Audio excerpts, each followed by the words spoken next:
Welcome to the Daily Upgrade with Nathan and Nora. Get quick, actionable tips to become your best self. From mastering routines to building habits. We share practical advice to boost productivity and mindset. No fluff, just results. Tune in regularly for motivation and strategies to upgrade your life. Okay, so who else out there feels like they could use a couple more hours in the day? Like between classes and work and trying to, I don't know, have a little bit of a life. It never feels like there's enough time. But what if there were ways to, hack time, to get more out of it? Well, that's kind of what we're looking at today, right? These time management strategies and how we can apply them to our everyday lives. We're not talking about, becoming some kind of robot or anything, but we are going to be talking about how to use the way our brains work to make us more productive. Right. Have you ever heard of the Pomodoro technique? Oh, yeah. I tried this one myself. Actually, it's pretty simple. You set a timer for 25 minutes and then just work on one thing at a time, no distractions or anything. Then you take a 5-minute break and you do the whole thing again. So it sounds pretty basic. But does it actually help you get more done? It really does. And there's a reason for that. Yeah. You see, our brains, they're not really meant to focus on one thing for hours and hours at a time.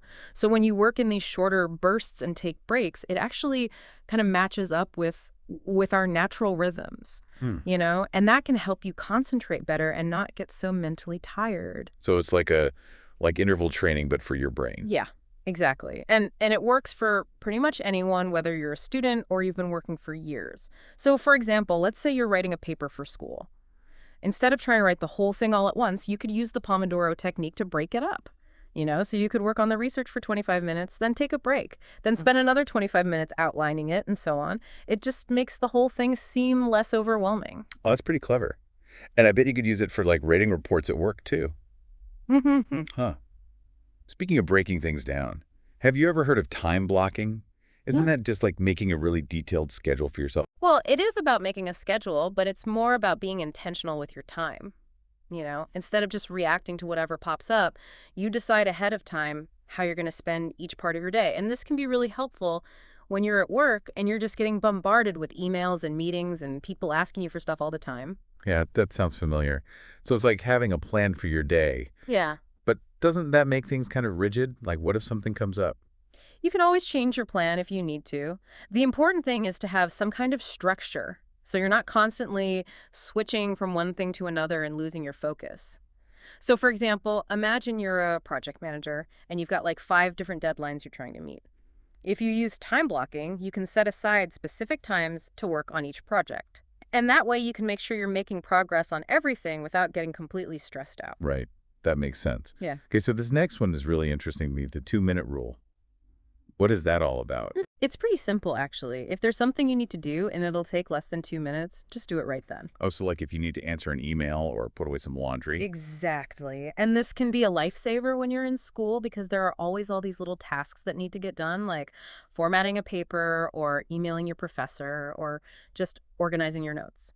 And if you let them pile up, they can become this huge, overwhelming mess. And I bet that works for all those emails we get at work, too.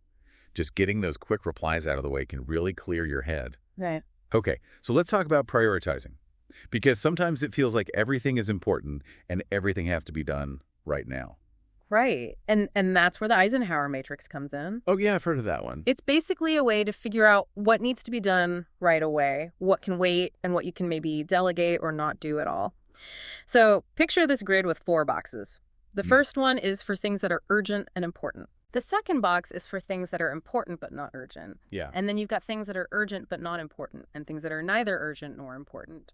So it's like a way to filter your to-do list. Can you give me an example of how that would work in real life? Sure. Let's say you're studying for a big exam. Obviously, studying for the exam is both urgent and important, right? So that would go in the first box. Then maybe planning your study schedule for the next week would be important but not urgent. So that would go in the second box. Gotcha. And then let's say your friend texts you about making plans for the weekend. Well, that's urgent in the sense that they're waiting for you to respond, but it's not really important compared to your exam. So that would go in the urgent but not important box. Okay. And then finally, you've got things like scrolling through social media, which is neither urgent nor important. So that would go in the last box. That makes so much sense. I can see how that would help you stay focused on what really matters, whether it's passing your classes or getting a big project done at work. Exactly. It's all about making choices about how you spend your time. This is making me realize how much time I waste on stuff that's not even important. Oh, we all do it. But the point is to become more aware of it so we can start making better choices.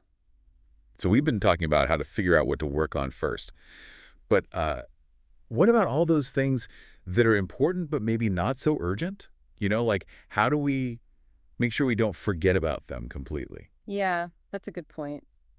Sometimes it's those things that kind of slip through the cracks, but they're really important for the long run, like networking with people or learning a new skill that Yeah. could help you in your career. So how do you fit those into your schedule? I mean, it feels like there are never enough hours in the day. Well, one way is to use something called task batching.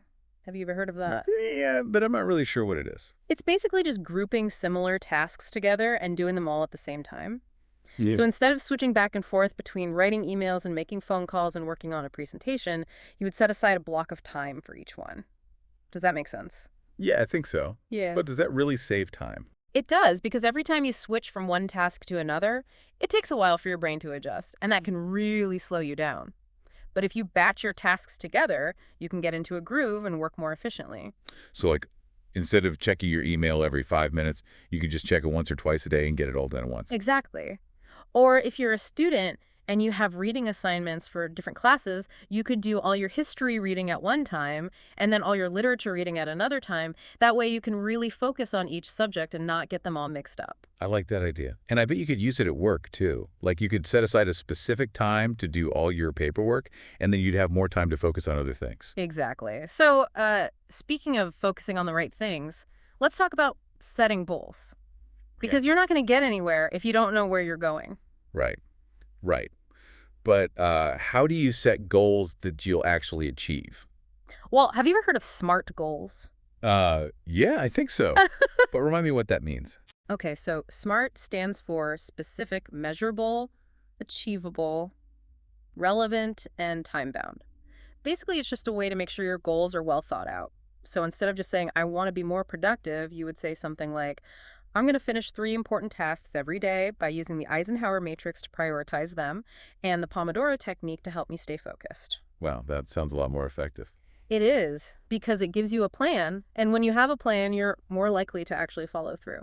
I bet that would be really helpful for students, too, Yeah. especially when they're trying to figure out how to study for all their classes. Absolutely. Yeah. Okay, so we've talked about setting goals and prioritizing tasks. But there's one more thing I want to talk about that I think is really important, and that's learning to say no. Ooh, yeah, that's a tough one, especially at work. I know, it can be hard, but it's so important because you can't do everything.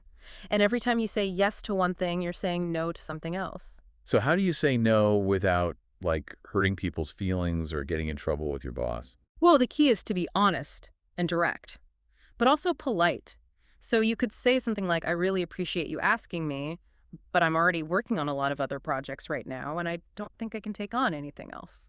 That's a good idea. It's like that saying you can do anything, but you can't do everything. Exactly. We all have limited time and energy, and it's important to use them wisely. So learning to say no is really about learning to prioritize the things that are most important to you. Okay, so we've covered a lot of ground here, from setting goals to prioritizing tasks to learning to say no. But let's be honest here. In this day and age, there are distractions everywhere. How do you stay focused when you're constantly getting bombarded with notifications and emails and social media updates? Well, that's where technology awareness comes in. We have all these tools that are supposed to make us more productive, but they can also be huge time wasters. I know what you mean. It seems like every app out there promises to streamline your workflow and make you more efficient, but then you end up spending all your time just figuring out how to use the app. Right. It's like technology can be a double-edged sword, So you have to be really careful about what you use and how you use it. So what are some things that people can do to make sure technology is helping them and not hurting them? Well, one thing is to just be really aware of how you're spending your time.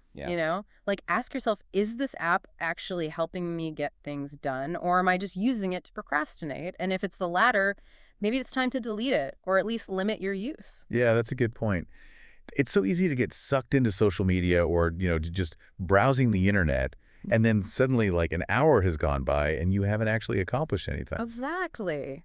So it's important to set boundaries, Yeah. you know? Like maybe you decide that you're not going to check your phone for the first hour after you wake up, or that you're going to put your phone away an hour before you go to bed. I like that idea. It's like creating a Yeah. little bit of space for yourself where you're not constantly being bombarded with information. Exactly. And it can really help you to focus on the things that are important to you, whether that's spending time with your family or working on a project or just relaxing and recharging. That's so important. I think people forget that sometimes.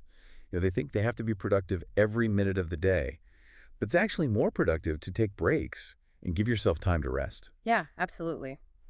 Okay, so we've talked about a lot of different time management techniques today, from the Pomodoro technique to the Eisenhower matrix to task batching.